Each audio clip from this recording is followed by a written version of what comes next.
It's time for Tickety-Boo News before we leave.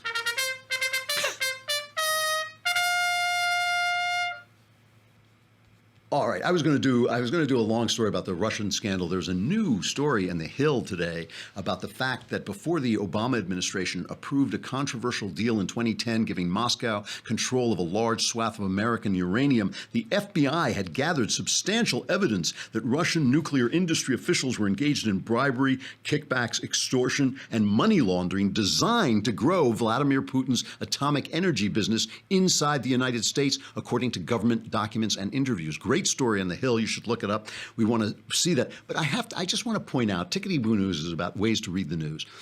Yesterday, Tucker Carlson had Glenn Greenwald on, and Glenn Greenwald is a fiercely left-wing writer for The Guardian.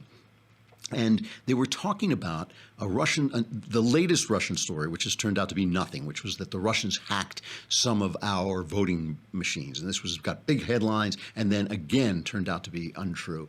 Virtually every story about the Russians, insofar as it involved Donald Trump, turned out to be untrue. And Tucker Carlson said, the press is being manipulated, and Greenwald, Tucker Carlson obviously on the right, and Greenwald on the left, he said they're not being manipulated, they like being manipulated, and here's why, and gave one of the best descriptions about how modern journalism works. Listen to this.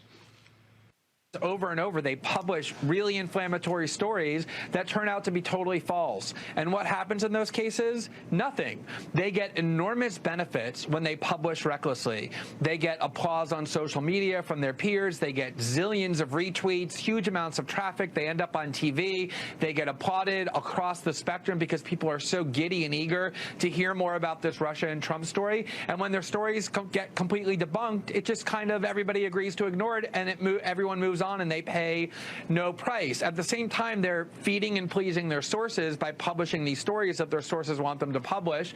And so there's huge amounts of career benefits and reputational benefits and very little cost when they publish stories that end up being debunked because the narrative they're serving is a popular one, at least within their peer circles.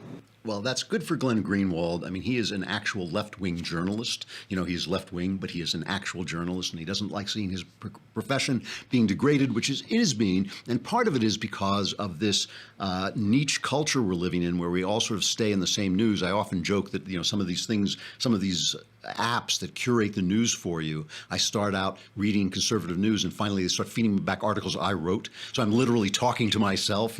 So I think in that system, the New York Times can publish good left-wing journalism and bad left-wing journalism, and they never suffer for it. The one thing they can't do is attack left-wing Democrat politicians, because then they lose their readership. And since this is a business, nobody wants to do it. Every time I open my mouth and say, Donald Trump probably did chase some women around the room, the people who love Trump and don't want to hear any bad things about him are going to leave. That is supposed to encourage me to keep my mouth shut, which obviously I don't. But still, that is a very big motivating force in journalism today, is having the people who love you. And what Greenwald is saying is right now on the left, that is just the engine, a powerful engine behind this spate of fake news, this hate that is coming after Trump. The only thing I can say is I think they're making a mistake, because I don't think most people in America want to live in a cesspool of hate, even against Donald Trump, even if they don't like Donald Trump. All right. We'll be back again. I think Lee Smith is coming on tomorrow. Excellent writer. And that was 400 episodes. Is it 400 episodes? Yeah. Really? Yeah. See, if Lindsay were here, there'd be balloons, there'd be like confetti. All I get from you is, it's 400 episodes. Well, I didn't want to tell you to the end because I didn't want to jinx it. All right. Well, wait.